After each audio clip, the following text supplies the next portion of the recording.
Greetings, everyone. You are on the mic with Social Studio Gurus Helena and Michelle. We are so excited that you've joined us today.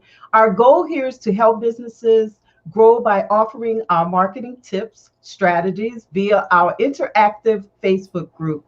I am Helena Richardson. I'm a former NASA IT specialist and founder of HRichnetworks. We love helping businesses with their web design and internet marketing needs. Our goal is to create an effective marketing strategy that will help you stand out from the crowd. You can learn more about our products and services by visiting www.HRichnetworks.com. Well, guys, Michelle will not be joining us today, but we have a special guest all the way from the UK, Jill Fountain. So let me bring her in, guys. One moment. Here we go. How are you? Hello, hello. Yes, we made it, didn't we? We made it. We made it. All those, do you know, it always amazes me about technology because I started my business 30 years ago. So transatlantic phone calls were an absolute nightmare. And a lot of your members probably won't know about these at all, won't know about the how instantly you could get cut off. And with a really big company, you're talking to the CEO and it just flip and you were gone. Absolutely. Hey, I think we got started around the same time, when back in the day, we started out the big CRTs and the mainframe computers and, those huge rooms that kept the computers very, very cold. I remember having to go in there many times because, either something happened with the system and we had to go back and get it up and running, and being up all night, being on calls. I don't know if you were ever on call in your technology years of experience, but do you know, it's funny you saying about that because at the time, I was working for a paper company in the city. So I was up in London and I could actually see St. Paul's Cathedral from my office. So that's how close we were. And you were completely right. Their rooms were full of computers up to the ceiling. Yes. And if something went wrong, the rooms locked. Do you remember this? Yes. They locked themselves, didn't they? And you had to get out within seconds. Mm-hmm. And if I was down there, because I was a user at that point, I wasn't the software, I wasn't the computer people, I was the system person. They would do the work for me. And if I was down there, the alarms would go off. They literally shoved you out of the room. Oh, yes. Oh, yes. There was no niceties about it. Well, it's amazing how things have changed so much. It is intriguing for me because, like I say, starting way back in the day doing punch cards. I don't know if you remember punch cards. Yeah. So I'm really telling my age now, but it was really fun. I really enjoyed it, and I guess that's why we're still in it, right? 30 years later, we're still hanging in there. So listen, tell our audience a little bit about you, and we really appreciate you staying up. I oftentimes when we're watching the news and we'll see the guests come on and they'll tell them, we're so excited that you stayed up. So, we're excited that you stayed up to come on with this interview with us. No, not at all. Because it's just gone 10 o'clock here in the UK because we're 5 hours ahead of you at the moment. I live 40 minutes west of London. Oh, wow. In the UK, so it takes me 40 minutes to get up there. And yes, I did a stint in my early, my late teens. I was quite late teens, early 20s. I was working in the city in the paper trade. But if I skip on a bit, because I can't go through the whole thing, but I started my own business 30 years ago, and I was in the toy trade. And I was working with the mums and the children and the grandparents selling toys and outdoor play equipment. And I went from retail to wholesale to international distributorship. And as we were building our businesses, as we were building our layers, as it were, going up each level, it frightened me. I was so worried about every level I got to, and I can't do it. And then off we go to the next level. But it ended up with us working with the top buyers in the UK, the top toy buyers in the UK. So we did work with Harrods and John Lewis and Bentals and Phoenix, and also the big guys, you know, Costco, and also some of the castles. I never knew there were so many palaces and castles in this country, but they've all got gift shops, and our toys at the time were really attractive to the owners of these big estate houses. So we were importing, exporting all the exhibitions in the UK and really having a lot of fun. At that point in time, I think we did 12 years as international distributor with Radio Flyer, the America's Little Red Wagon, which I am sure all of you know about. And that was particularly good fun. Yeah, it was really good fun, and we introduced the full range into, or as much as the range as we could, into the UK and built it there. So we did get them into the top stores in the UK, but there came a point where we decided we just couldn't do it any longer. We had warehousing, and oh my word, it was amazing what we were doing. However, Wow. as with all things started to change, and we noticed that the buying habits, and I think this comes down to a tip for everyone. I hope you don't mind me coming straight in there, Helena. Yeah, absolutely. But for anyone, thank you.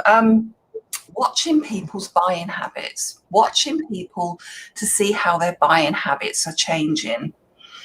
If you can identify almost ahead of the game how people's buying habits are changing, you can be rolling with it, you know, going with the flow, as it were. And I guess, unfortunately, in this last year, people's buying habits will have changed. They changed in a hurry as we went into it all at the very beginning of last year, but also it's changed throughout the year. And as we're coming out of it now in the UK, we are just about coming out of lockdown. We've been in complete lockdown since just before Christmas. Sure. And we are just coming out. So we're sort of 3 or 4 months, and the hairdressers are only just opening next week. So, wow. Yes. There's been no restaurants or pubs or anything like that open, but people's buying habits will change, and they will have changed, and they're going to change again. So identifying what the trend is, what they're doing, how they're buying, what they're buying, if at all possible, because that's always a bit of a game, will definitely help your business. Absolutely. Yeah, so that's where we are today. We help people with their branding, their marketing. I work on the visibility side, helping people to increase the number of people seeing them, seeing their businesses, seeing them. And my partner works on the web design side and all of the gubbins that goes with the websites and Google and all of that lot, SEO and everything. But I thoroughly enjoy working with business owners to grow their business by getting them and increasing their visibility. So can you maybe tell us or give us some tips on how we can increase visibility? Yes. Okay. How long do you want me to go on for? I used to do a call when we were doing face-to-face networking. I used to do a talk, and I cut it down to 30 ways to increase your visibility, but I had hundreds of ways, and I thought, I can't just stand and reel this off. It's got to have a little bit more content than all the different ways. But certainly, have your let's just go from the very basics. Whatever platform you use and you're comfortable with, fully optimize it as best you can. Absolutely. Go into the bio. Don't put self-employed. Change it to something more meaningful for you, and fill in your bio and everything else you can fill in.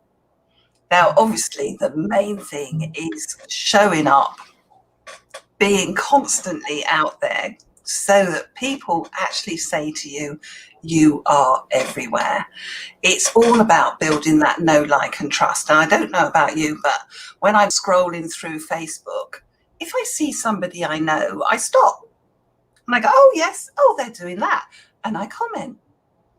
If you don't know them and you haven't got to know them, you just flick on past, and you may see an image that stops you in your tracks.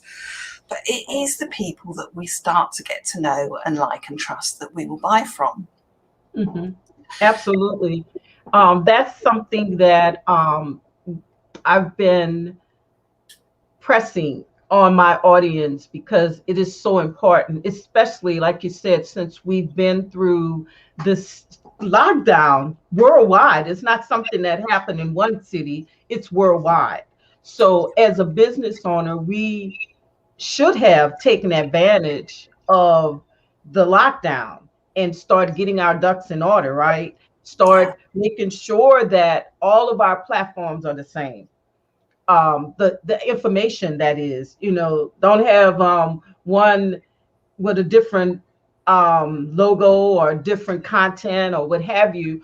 Your profile picture, everything, you want to make sure that it's across board, so people, like you say, folks do business with those that they know, like, and trust, and they will definitely look you up. I look people up all the time, Oh, folks. yes. It's Yes. important, especially Well, we do, don't we? We want to confirm in our heads that the person that we think we are beginning to get to know actually does what she says or he says she does. So sure. having your profile really spot on, using great keywords and search terms, especially in LinkedIn, for instance, Hmm. Hmm. um, it just helps confirm to people that you are who you are and you're going to do what you do. It's that slow Sure. build of fitting those jigsaw puzzle bits together that help to create that trust. There's two stories that you've just sparked on me there. One is I've got a friend, and they went into hiding when it came to lockdown at the beginning of last year. Haven't seen them at all. No marketing, no nothing. Hmm. Suddenly, the last week, they came back and they said, oh, here I am. This is what I'm doing, and they started selling. And there was quite a few comments saying, oh, welcome back, hope you're okay. And then somebody put, I thought you'd retired. We haven't seen you. We haven't, where have you been? And I thought, well, actually, they were right, because if you've not done any marketing over this last year, people forget you very quickly, don't they? Right, They've right. moved on. Yeah, they've And moved. something I use, that's even more bringing it home. I'll tell the folks, if you decided that you moved, like for instance, where I'm originally from New Orleans and we went through Hurricane Katrina. So that's how we ended up here in Virginia. But just in case, or just think, if I had not let anyone know, any of my family, friends, or anyone know where I was, they would never be able to know how to find me, right? So that's why it's so important when we're talking about marketing and getting ourselves out there, is to promote, to let folks know, hey, use that megaphone and shout out who you are. I mean, I'm not talking about selling, but I'm talking about giving value to your audience and letting them know who you are. Even if it's a motivational tip or something, it's something that you're doing daily. Getting online and say, hey, I'm working out today, or what I'm eating for lunch, whatever, just to get your audience to get to know you. So that is very important. So before we close out, I'd just like to ask you another question is, what about, and I know it's per business per customer or business owner Mhm. using different types of apps. What are some of your best go-to apps that you use as far as with marketing and so forth? So do you mean as in scheduling tools, or do you mean as in Scheduling. Yeah, let's say scheduling. We can use scheduling because okay. I think everybody should be doing some type of scheduling. That should be a part of their marketing, right? I to think I think so, because it's about, there's only so many hours in a day, isn't there? We do need to get our time back. So I have used in the past, and I still use them to a certain extent. In Facebook, I use the Facebook scheduling tools every now and then, because I just find it really easy. If my brain is on the go, and I just go in, and I had a game I played with my I played just after Christmas. I decided to load up as many as I could, and I went and I thought, right, I'll just take every single cut, the images the colors that you get. Mhm. So I just went one after the other of all the different colors and the images and the blocks that you could use, the backgrounds that you could use, and just loaded those up using Facebook scheduling, because actually Facebook do like you to do that. However, I do a mixture of Meet Edgar. I use that one.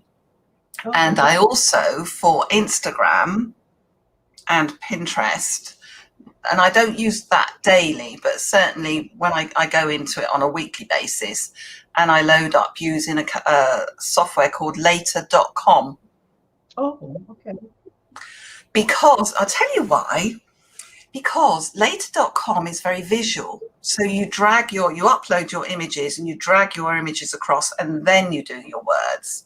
Whereas with Meet Edgar, you do your content first, and then you pull in your images. And I always find my brain I can pull an image in, and I can literally the words will just come to me. However, Mhm. the words don't come first all the time. Quite often the images come first, and then the words pop into my head. And once you've been doing scheduling for a little while, you just get into the habit of it, really, and it does save you time. And if you have these down periods, now there are times when life takes over, doesn't it? and, Yes. Yes.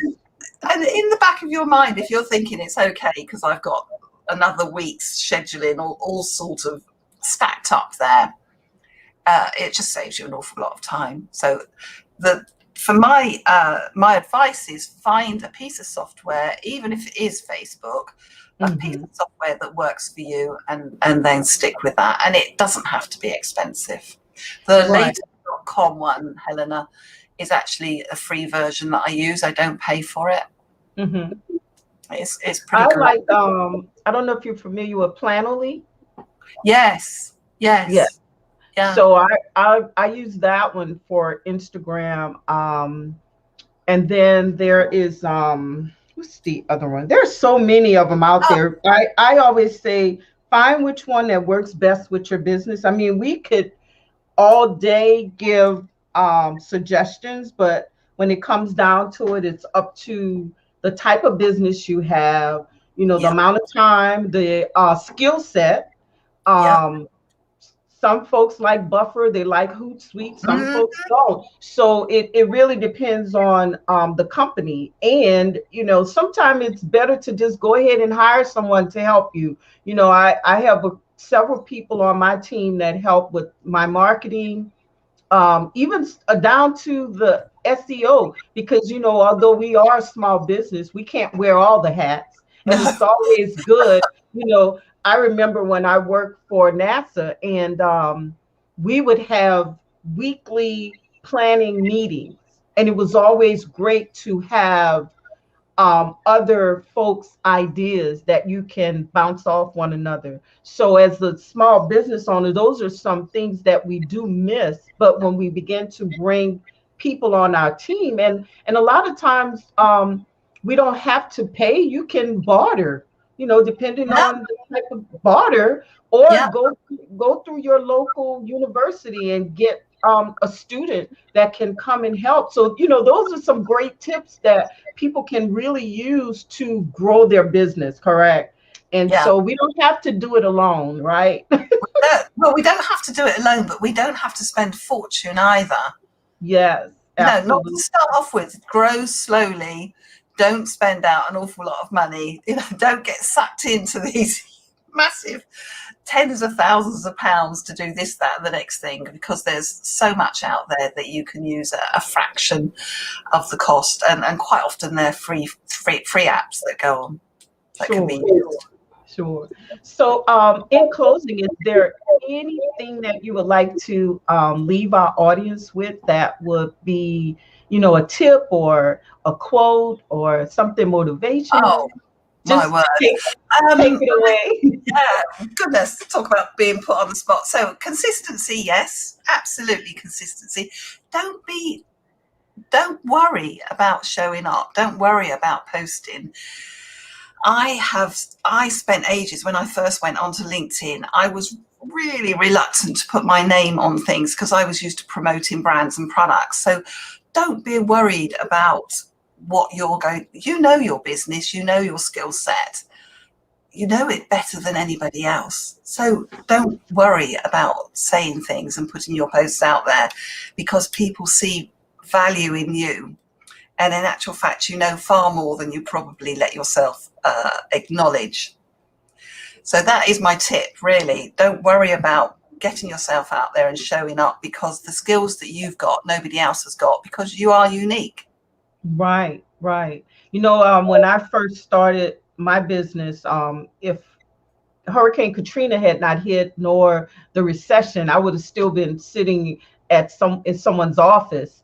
But being a small business and business owner and having to get out in front of folks, it was very scary, you know. And that was something that I did not want to do. I did not want to be out in the front. And I remember holding my breath because it was I didn't know I was doing it, but some very beautiful and encouraging young women that I was a part of a women's group. That's another place that we can really grow in. But a women's group, they told me, you said when you're promoting others, you do well, but when you start talking about yourself, you just get all clammed up. And I think about that often because working in technology, we're always behind the scene. People hardly rarely ever see us, right? So Yeah. you don't really get used to being out there, putting yourself out there. And but like you say, it's important. Don't be afraid. I remember my first video, oh my God. I was just I know. I saw but one of mine the other day. It was cringing. It was so awful. Really? Did I actually let that go live? yes, yes, but it's okay, And what I love about going live is that people get to see the real person. A lot of folks don't know, well, some of them do know. I love smiling, I love laughter, I love being very playful. My grandbaby is here with us, and man, I go under the desk, we'll play hide and go seek. I've even done that with my dog, so Yeah. we have to get the back to basic and go back and get that kid inside of us so that we can be much better. Because I think a lot of folks, because of that, they're ill and not happy. So it's stressful anyway. So I think if we can come away from all of those things and put a little joy in our lives, we can move along a little better. Yeah, I Yeah. agree. I was talking to a guy earlier today, and he said, if you love your job, if you love the work that you do, you love the business that you work in, Mhm. you never look at it as work. That's When you get right. up in the morning, it's like, yeah, let's go, let's get on with this. It isn't a drudge. You don't get that people talk about that Monday morning feeling, and Yeah. then come Friday, they're saying, thank goodness it's Oh, good. Friday. Never get it. Like, what's your problem? If you Yes, know what yes, you're yes. doing, it just flows really nicely, doesn't it? Yes, it does. But once again, thank you so much for staying up with us. Jill's information is scrolling down on our screen. You've been Ah, seeing it, yes. guys. Thank you. Please reach out to her. And also, what you can do, Jill, inside of our group, you can add your link. Then that way it'll be easier for people just to click on it because, the scrolling, they would have to Oh, wait yeah. until Now it I will. finishes. Thank you. Yes, yes. But thank you so much, and looking forward to chatting with you again. So if you would just hold on a second, let me close out our audience, and I'll be right back. Okay. Thank you so much. Thank you, Thank Helena. you. So, guys, thank you so much for sharing in and for sticking in here with us tonight. Meet us here every Thursday, right here live at 5 p.m. And we'll see you next time. Take care, guys.